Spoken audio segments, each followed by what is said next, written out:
Hello, this is It's On Talk Show, another episode, and today's topic is the lowest man on the totem pole. I said the lowest man on the totem pole.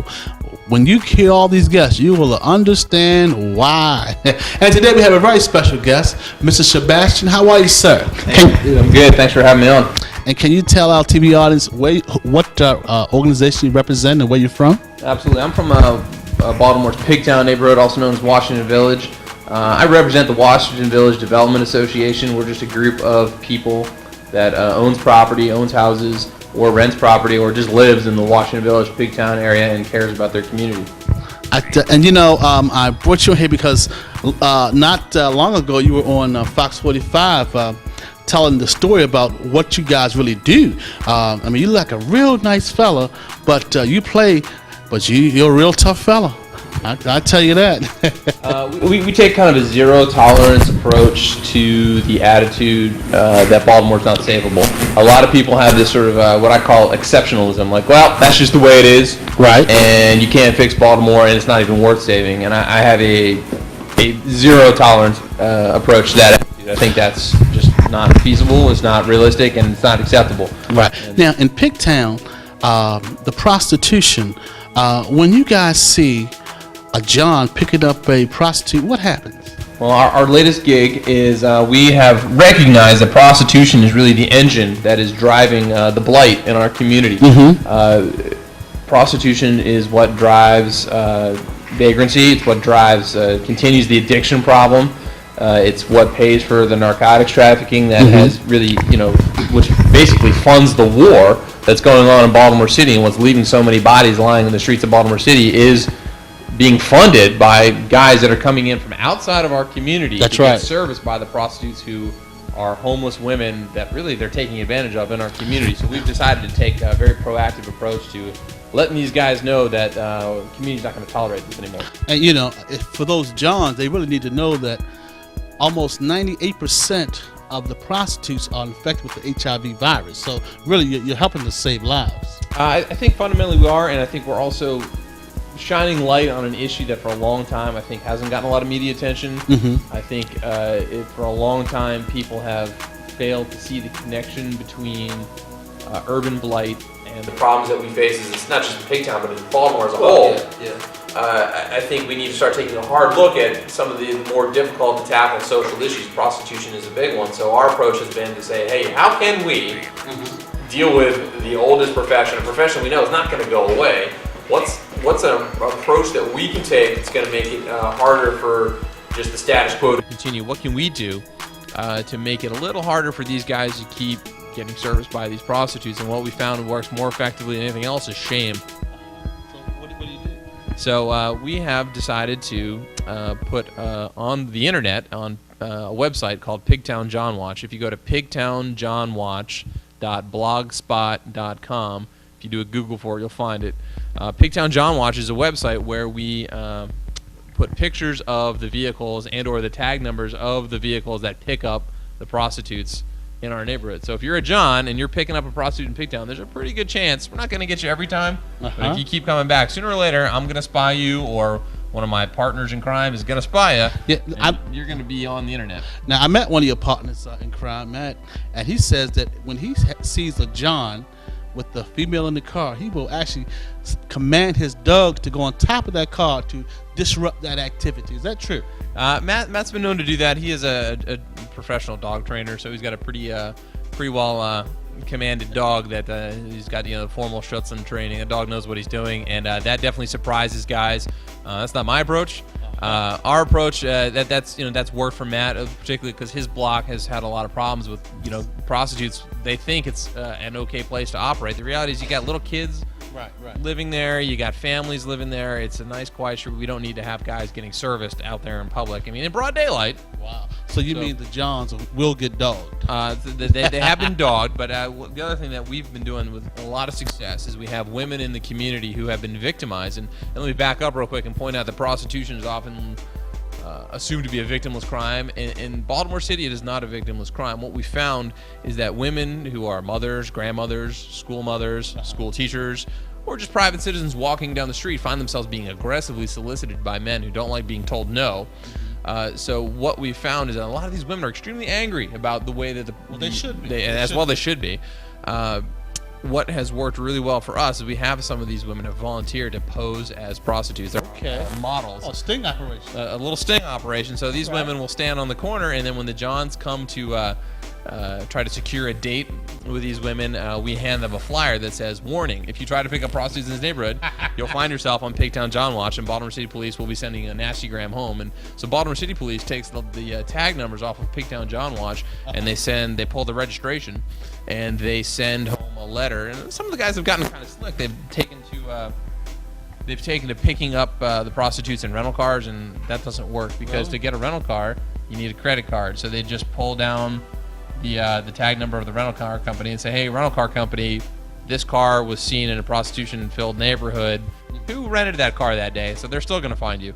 Right. So the Baltimore City Police will track you down. So if your tag number appears on my website, you will be getting a nastygram home. And so imagine having your wife opening that letter from Baltimore City Police. Yeah, that you don't want that. That would be bad. That makes for an interesting dinner conversation, I'm sure. So, Sebastian, let me ask you: do you get any support from the mayor or city council? We've had incredible support from Baltimore City government. I think it's important that we point out that we are not operating alone. While what we're doing is not formally sanctioned by Baltimore City government, we've had the support of our city councilperson Bill Cole in the 11th district. We've had support from Mayor Sheila Dixon's office. She's very supportive of the Washington Village Development Association. That's great. So what I'd like to point out to the citizens of Baltimore who say, "Well, that's nice that you're turning Pigtown around, but my neighborhood is beyond hope." The reality is that public city services, the city services are there if you're willing to ask for them, if you know the right way to ask for them, and if you're proactive, the city will meet you halfway. But the problem is we have a culture of people just accepting Baltimore as it is, and they don't even bother to reach out for city services. Well, Sebastian, one thing I compliment you on is courage and your entire group and community, which will allow other communities to stand up and be proactive and not be fearful. There's no need to be fearful because you live in your community. You have to serve and protect your community. And one great reason I brought Sebastian on today is to let other communities know you do not have to tolerate the foolishness of crime and grime in your neighborhoods, because you do indeed have the support of the mayor as well as city council. So it's so important. And would you agree with that? I would agree with that, and I think the city really wants to meet us halfway, and it just needs more of the citizenry to stand up and stand shoulder to shoulder with the mayor and with the city council and say, enough. There are resources available to help you with problem bars, with problem alleys, with problem landlords. These resources exist. They're underutilized. And 311.com. There are all these resources that are available for you to report problems. And I think what we've tried to do as an organization is lead by example. Right. So I think your theme tonight, low man on the totem pole. I'd just like to point out that we are just private citizens who own property. We are not, or just live there. That's right. We are not politicians. We are not city officials. We're just taxpayers like everybody else. That's right. So, and that's why I support and applaud all of you in Pigtown, because I just only wish every community member would stand up and do what you guys are doing, because Baltimore's we are in the richest state of the union, one of the most powerful cities in the U.S. of A. We do not have to tolerate, and like Sebastian said, the mayor is supportive. She will help you. City council will help you. So please, never sit back again and allow rubbish to be in your neighborhood, because you don't have to tolerate it. Because guess what? The Johns get dug. Is that right, Sebastian? That's absolutely true. And I think, the other thing you got to point out is, I've had Baltimore City police officers say, if we had somebody, just one person like you on every block in the city, problem solved. The reality is that there's nothing about Baltimore that's unfixable. We just need parents to care for their children. We need community leaders to care for their blocks. We need people to care for their city and have a sense of civic pride. There's nothing unfixable about Baltimore. There aren't enough people. I think people have for too long gotten a little bit complacent, a little bit fed up, and a little bit. I think they feel a bit hopeless. A little bit of hopelessness has crept in, and I think the best cure for that is for somebody to step up and lead by example. And the reality is that you look at the neighborhoods that today that people see as successful examples of urban renewal. You look at an Upper Fells Point, a Patterson Park, a Canton, all neighborhoods can look like that. Hey, when I came to Baltimore 10 years ago, Federal Hill was considered, be careful when you go into Federal. Now that's full of $400,000 houses. Now, I'm not saying that you need to live in an upper middle class neighborhood. That you don't have to be a millionaire. You don't have to own a $500,000 house to live in a nice neighborhood. Right, There's no reason why you can't live in a working class neighborhood that is still safe. There was a time when Baltimore was like that. Baltimore has always been historically a blue collar town. Right. But it was a blue collar town that had a sense of civic pride and people cared about their community. And there are folks in Pigtown who they're a little bit too old to be chasing Johns and pushing brooms around with me, but they tell me stories and privately when they know no one's looking, they'll come up to me and say, there was a time before heroin came to town when this was a neighborhood where we did have community cleanups on the weekends we had barbecues in the alley and you had a sense of where I live is all right. Right.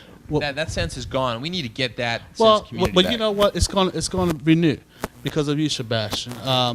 And today I'll give you my Marine Corps salute as a great citizen of Baltimore, and particularly in the Pigtown area. And I appreciate you coming on and sharing and motivating the other citizens of Baltimore so that we can have more Sebastians. I'll be right back.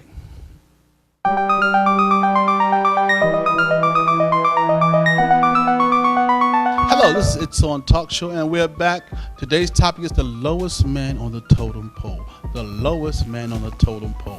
And this is a guy right here, Mr. Charles Martin, will tell you why today's topic is the lowest man on the totem pole. Mr. Charles Martin, how you doing, sir? I'm good, man. Good. Why? What's going on? Well, pretty much what's going on and why I had asked even when we were talking about this segment of the show being called Low Man on the Totem Pole. Really because most for myself dealing with a lot of the youth that I deal with in the city, a lot of the ex-offenders and offenders in the city that I deal with, most of our conversations with them that I have, that they feel as though they're the low people on this totem pole. Feel left out. They feel left out. They feel like they have no chance to go anywhere, especially up. Wherever they are, wherever they live at, that's it for them. Especially, with myself working with a lot of offenders and ex-offenders, and I say it both that way because they're not the same. You have one population that's in a prison, and you have another population that's outside, and they both have different needs. Right. And at this point in time, the correctional system, even though they're on their way, they just haven't got to the place of being able to have all the services available for the offenders. What about jobs? Well, what about them? And I say this to say, low man on the totem pole, when you have an economy that's down in the hole right now, and you got people who have never been to jail, never been living in the hood, or just, your everyday people struggling to get a job. You can imagine where a person with a criminal background standing. Yeah. So, but that's not to discourage them. For the most part, not what I found working with and helping offenders get jobs, that most of the jobs that they will probably get, they probably will say those are the jobs nobody wants. But I don't believe there's a such thing as a job nobody wants. It's just a job not for you. Well, that is said. A lot of Mexicans taking jobs nobody wants. So, that's some reality. Well, I won't say that. I won't say it's no such thing as a job you don't want. How is nobody gonna take it if you don't want it? That don't, what I'm saying? If you don't want it, you just don't want it. So that's another opportunity for somebody else to do it. So for most of the guys and the women that I work with inside some of the criminal justice, some of the prisons in the state, one of the things that I get from them is that, I want to make, if I could get uptown and make $40,000, I'd be all right, and I have to give them a reality shake, that just ain't gonna happen coming out the door. Right. Can it happen? Yeah, it can happen. It's a process, and you got a lot of people ahead of you who've been waiting and probably went to college or probably even been in your same circumstance, but you're gonna have to grow to it. It's gonna happen over a period of time. If you stick with it, it can happen. So in that sense, so you can one day make $40,000. It's just gonna take you. Right, but you mentioned about the economy. The economy is really, really down because, and I'm almost fearful about the holidays because that's the time of the year everyone wants to show love to the families and share gifts, and certain gifts cost. And I'm fearing that the crime is just going to go out the window. That's funny, man. 'Cause I was talking to somebody that was there, and I was saying, I guess this year everybody will really think about what's the reason for the season, because Jesus gonna get his due this year. Because I ain't buying you no presents. It's about Jesus this year, baby. Well, I'm going to let everybody know now. Merry Christmas. That's your gift. That's settled. Yeah, but really, it's time for family to show love to one another, you know. But the criminal element is out there. So, what are we gonna do? Well, like I say, you know, one of the things about when you talk about being the criminal element, and it's out there. I hate to cut you. It's really not the bad guys. My concern is the good people who have converted to a criminal because they were forced. No job, no money. No unemployment has stopped. You know, I'm concerned. That's all.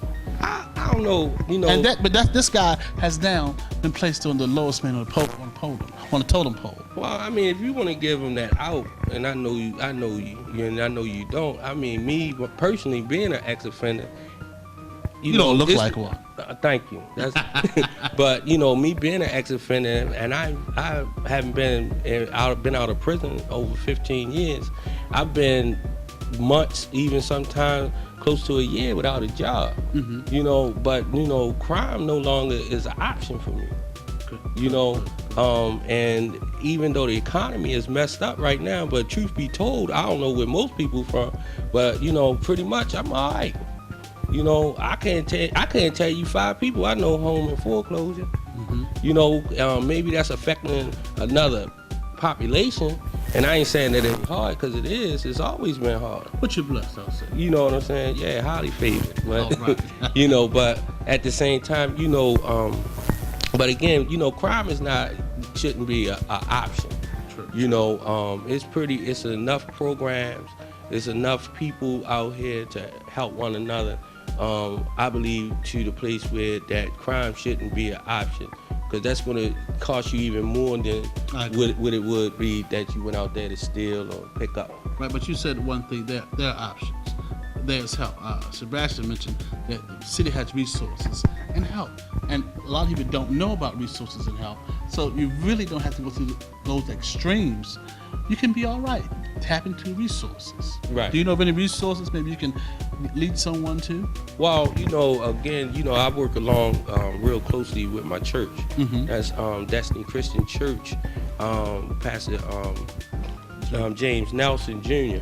And one of the things, and you can actually go on the website, www.destinychristianchurch.net, and get the address, telephone number from the church. But at the same time, you know, that's one of the things we look and we do is to have the actual resources based upon the people's needs.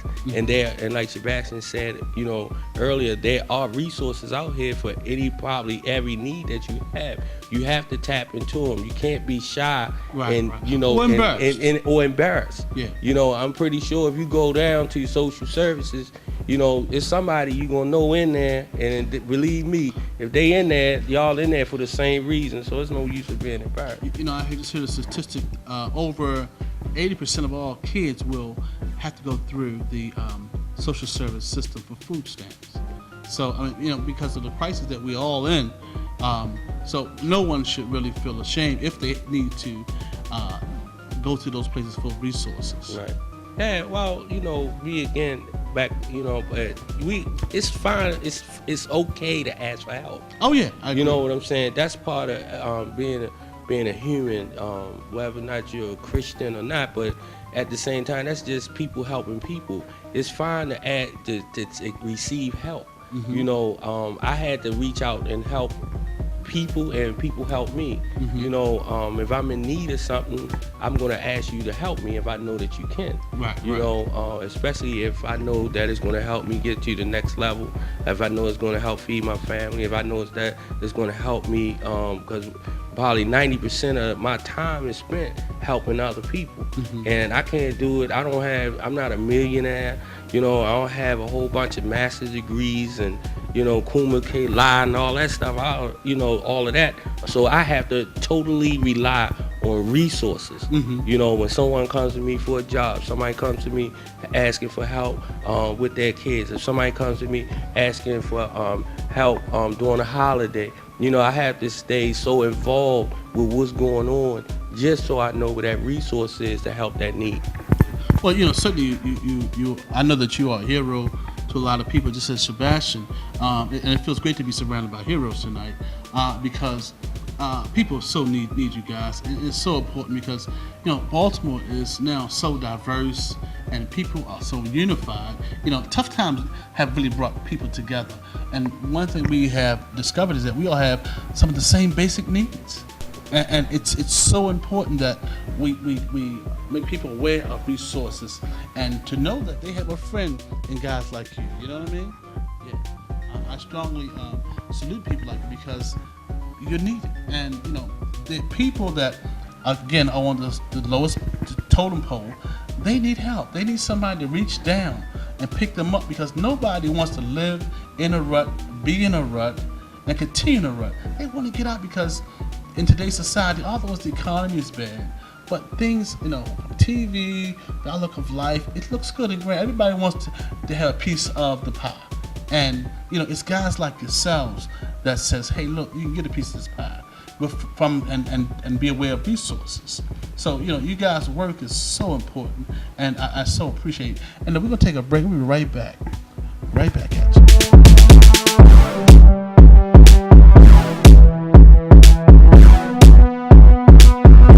Hello, this is It's On Talk Show. We're back, and today's topic is the lowest man on the totem pole.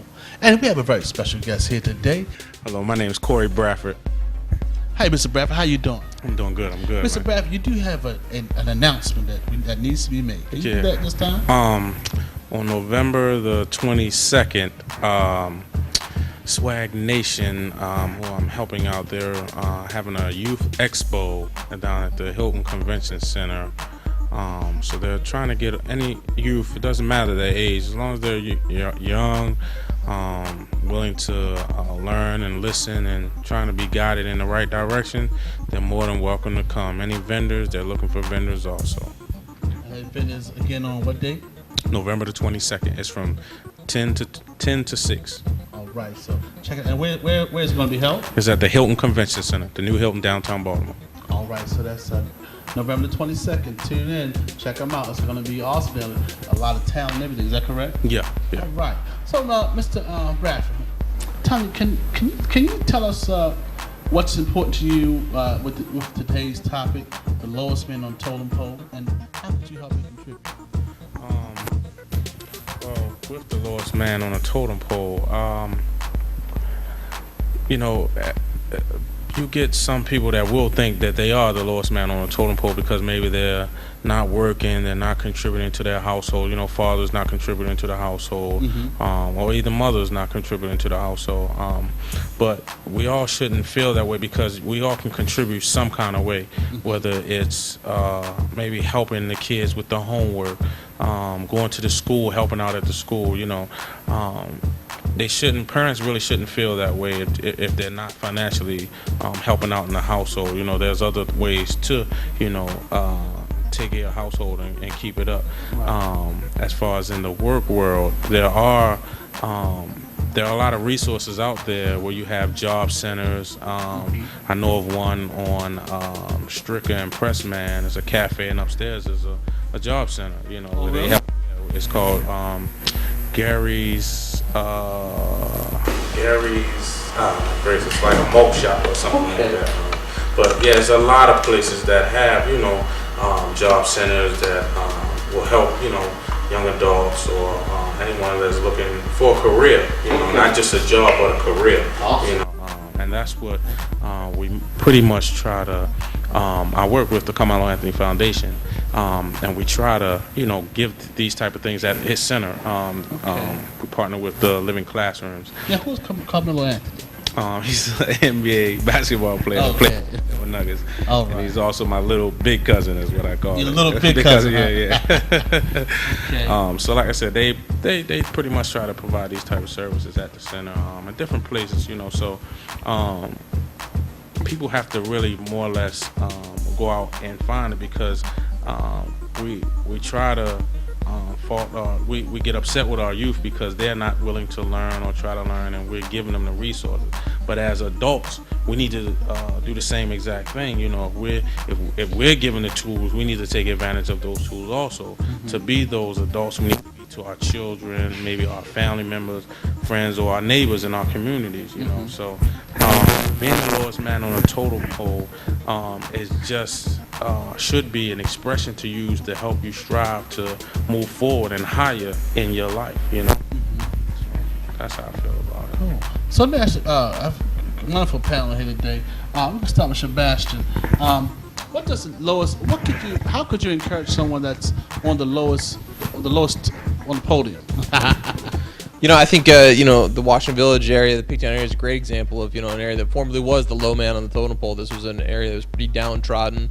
Housing values were through the floor, and we've turned it around. We've turned our community around. We've come together as a community, and we've turned our community into a really nice place to live, and it's a really solid place to be. And it's an example of how Baltimore has promise, and that your community. So I think what I would reach out to your audience to say is that you are not alone, and that if you have the desire to better where you live, if you want to have the kind of turnaround in your community that we've had in our community, if you'd like to better your community and make your place where you live be a more positive place and just set a better example for future generations of Baltimore City, it can be done. So even though you're the low man on the totem pole, let's face it, we all are. That doesn't mean that you're powerless, you're not helpless. There are resources out there to help you, and that if you come together, if you work together and you stand shoulder to shoulder and demand accountability from the city government, if you demand accountability from your neighbors, if you all cooperate and work together, the low man on the totem pole can come together. And I think there's a famous quote. I think it was I want to say it was Ben Franklin who said that never doubt that a single person can change the world for the better. I mean, it's the only thing it ever has. Change the world for the better is having people come together and lead by example. So my message to the low man on the totem pole is you're not alone, and it can be done. So don't give up hope. And you said one thing really important, that Mayor Sheila Dixon was a strong support to you. And I just want you to know I have a crush on the mayor. I think the mayor is beautiful, and I'm so proud of her. She's so strong and she's so bodacious in what she's going through. And we know you're going to be all right, Mayor Sheila Dixon. And as soon as you get exonerated, I hope and pray that we can at least have lunch or dinner someday soon. Peace, and I love you. Okay, brother Charles Martin, what do you think about the lowest man on the totem pole? Well, I guess the flip side to being the low man on the totem pole, after we done already pretty much talked about, I guess the downside of being and having that feeling from your outer, what it looks like and how you may feel. But once you start getting yourself together, if the flip side to being a low man on the totem pole, that you usually become the foundation that hold up everybody else. So just like with Mr. saying, we're dealing with the people on your shoulders and holding everybody up, because once you stay down there long enough, you become real strong. You become you become foundation. You become foundation. You won't move as easy as most people will. You won't break as easy. And in that, through all the experiences, through the ups and through the downs, and that's what life is. It's a bunch of ups and downs. Action to those ups and downs that's going to make us all better people. But then and on them toes, no matter how you ever looked at them through history, they always had more than one face on them. Always represent. But at the same time, they never was by themselves. So you take on a lot of responsibility being that low man on the totem pole, or that low woman on the totem pole, or that low youth on the totem pole. You know what I'm saying? It's just where you can actually you at ground level, so you can really see what's going on. You know what I'm saying? So again, it's always a flip side to it. You know, it's not just a negative. And even though your situation might feel bad right now, you know, and really can't nobody control how you feel right now, you know, but it will get better. Right. It has to. You know, because if you down, it's only but one way up. You know, a resource number or contact number. Well, at this time, like I said, you know, the best the way to contact is just go to the website at the church. Because the church again is Destiny Christian Church with Pastor James Nelson Jr. and it's at www.destinychristianchurch.net. One word. Again. You know, that's, and like I said, you know, get the church address, phone number, and once you even contact us and, you know, make sure you get the resource to you. Great. I'm going to give a special shout out to Pastor Nelson. Hi, Pastor Nelson. I'm very proud of you doing a great job at New Church. God bless you. My man. And again, back to Corey. What's your final words for the lowest man on the totem pole? It seems like I'm not trying to point fingers or blame the city, but you know, they don't really Please don't talk about my man. No. Okay, they really don't put Carmelo out there like that, and all the good that he's done for this city. Yeah. We did a back to school giveaway in September, which is Mother Mary Anthony. Me and her, we orchestrated and organized it. Yeah, I remember that. Right, and we got no media coverage, no news, no type of paper, nothing. You know me now. You right. tell Carmelo. No, I'm serious. Right. My show is about the community. It's right. about the people. Right. I'm no ego. I'm not selfish. Mm-hmm.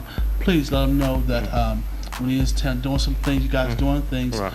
Please contact me because I will give you all the media coverage you absolutely need, unselfish. Right. Because we're actually doing, we do the back to school thing for the past 6 years. Okay. Like I said, the 20th of this month, we're doing a turkey giveaway that we've been doing the past 6 years. Where we get turkeys and we give away turkeys and boxes.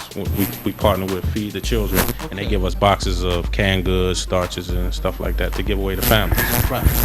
This show, you know, we hear so much negative stuff. Right. But in this show, I like to show positive things, what we're doing for one another, and how we help and support one another. Like today's panel, these guys come to you from the perspective of the lowest man on a totem pole, but they care.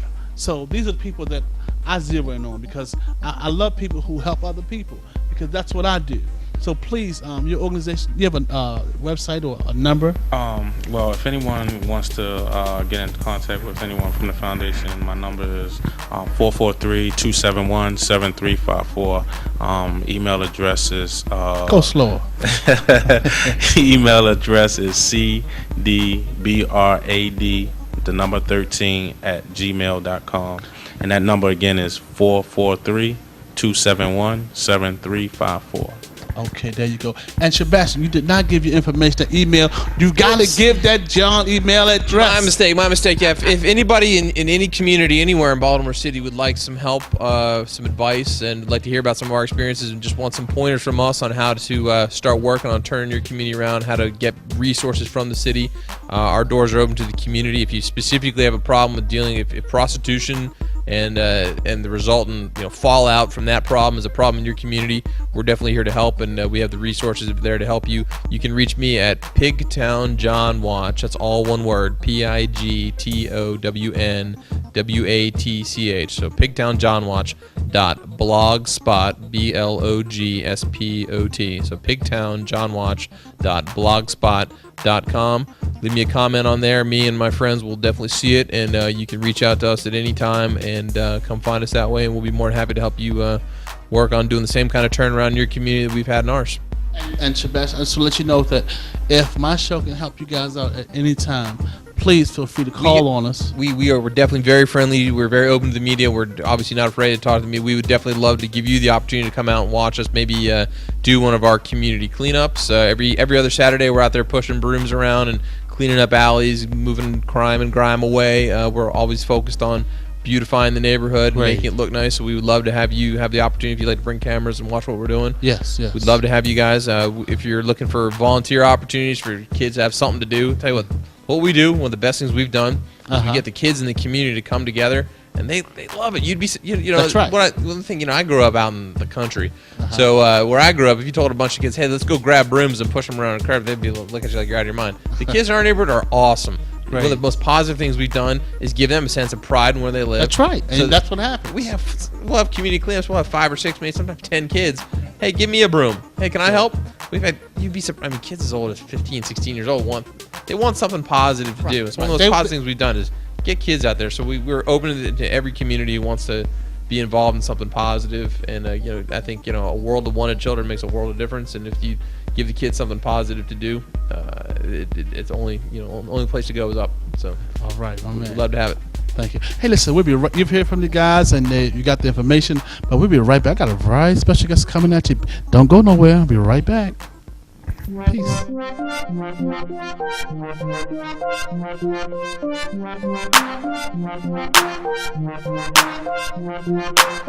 Hey, this It's On Talk Show. Today's topic is the lowest man on the totem pole. Now, we have a wonderful guest, Miss Cheryl Johnson, that's going to come to you with a different perspective on the lowest man on the totem pole. Miss Johnson, how you doing tonight? I'm good. How are you? Miss Johnson, you are so beautiful. Thank you. You're beautiful. You're more beautiful than my girlfriend. Oh, that's not You're true. gorgeous. I'm sure she's beautiful too. Oh, she is. She is indeed. Good. Miss Johnson, what do you do? I'm a hairstylist at Hairmasters Barbershop, and I teach cosmetology at Patuxent Institute to the female inmates. You teach cosmetology to female inmates, you said. Yes. So what goes on in that prison environment? Because a lot of women, I'm sure, feel left out. Right. Well, with my class, they love coming to class. They love having hands-on, learning how to do hair, and just talking about what they want to do out of life, how they want to own their own salons and day spas and everything. So, what goes on with the women? I mean, they're there. Do they have a lot of visits? I just, you know, what happens? And what do you do to make them smile? I just try to encourage them and let them know that, you know, things will be all right. They will come home and have a career when they come home if they apply themselves and do what they have to do while they're there. And a lot of them, they're really good people. They just in a bad situation, you know. You know, all inmates are not bad people. Oh, I would agree with that. And I met a lot of good people at Patuxent.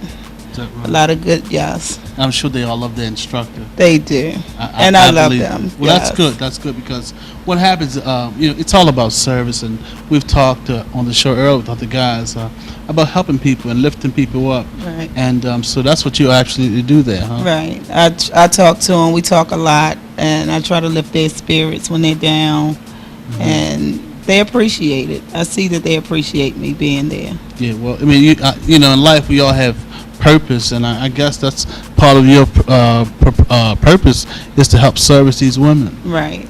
And I never thought that I would be working in a prison. Right. You know, I didn't apply for the job. Is that right? Right. I'm with a group called Ladies of Vision Enterprise, and we help unfortunate families and children around Baltimore City. And we call each other the Love Sisters. We're the Love Sisters. And who's the lead of that group? Patricia Hoyle. She owns Duffy's Restaurant and Lounge. Oh, really? On Okay. Frederick Avenue. Okay, great. And one of my love sisters is Sheila Hill, and she's the correctional officer at Patuxent, and she started the barbering program there, and she wanted to start a cosmetology program. Okay, that's great. So she brought me in with her. That's great. You know, again, you know, I love people who service and help other people unselfishly. Right. And it sounds like that's what you guys are actually doing. Right. That's good. And I want to just mention you was talking about your son. Can we give your son a shout out? Yeah, hey Rashad, I love you. He's doing wonderful things. He's 18 years old. He's in his second year of college at Delaware State University. Great, great. Studying to be a pediatrician. Wonderful. I'm very, very proud. He grew up in the Powell Centers in Baltimore City, and he loves basketball. And Right, I'm right. sure if he's in town on November the 22nd, he will be at Carmelo Anthony's at the Giveaway. Hilton, at the giveaway at the Hilton Hotel. Yeah, great. Yeah, it's always encouraging, to see good people and a mother who loves her son and that supports her son, and and what you're doing. I'm just so proud of you, and Thank you. I want you to know that I salute you as well. So what else? What else is happening in life? Just a lot of work. A lot of work. Yeah, trying to make people beautiful. I work in a salon myself, and I just love making people beautiful and lifting spirits. I do that a lot. Okay. Yes. So I can tell you love by so many. Yes, I am. Well, let me ask you a question. Do you think you can do anything with my hair? Yeah, child, I can do it. Hey, whoa. But that's so wonderful. I just love for people like yourself to come on, just ordinary people that are doing extraordinary things, so that you can encourage someone who may want to give a service to people and to uplift people. Right. Yeah, that's awesome. So look, we want to thank you for your time, and keep smiling, keep showing love, keep lifting people up. So I'm going to ask you one last question. So what would you say to encourage someone that feels that they are the lowest man on the or woman on the totem pole? Keep your head up. Keep God in your life. Even if you don't go to church, you can pray. God is listening always. He answers all my prayers. Yeah, and I'm going to say, and before I close, ask all Baltimore to pray for Mayor Sheila Dixon, Yes. Helen Holton. Again, I salute you, both you women, and I can say that you will both continue to be strong, stay uplifted, and stay prayerful, because as you walk in victory, you will obtain victory. God bless you. Baltimore, I'm out. I'll see you. Remember, if you think you're down, you're really up. Peace, and I'm out. Hello, this is Johnny. I just want to say today's show was very interesting. The lowest man on the totem pole. Let me just say to you, if you think you're low, you're really not low. You're not down. Because when you wake up, you look up, and things will go up if you just think more positive. Because believe me, there are resources and people out here that want to help you. They want to see you do better. So I'm just going to ask you, be better and do better. Peace, and I just love you so much, and I just want you to stay encouraged and never think down, always think up. And again, hey, if any of you out there want to find out who your baby's daddy is, give us a call at 410-564-8758. We're going to be soon bring you a hot show with Who's the Baby's Daddy. I'll see you. Peace. Keep looking up. Bye-bye.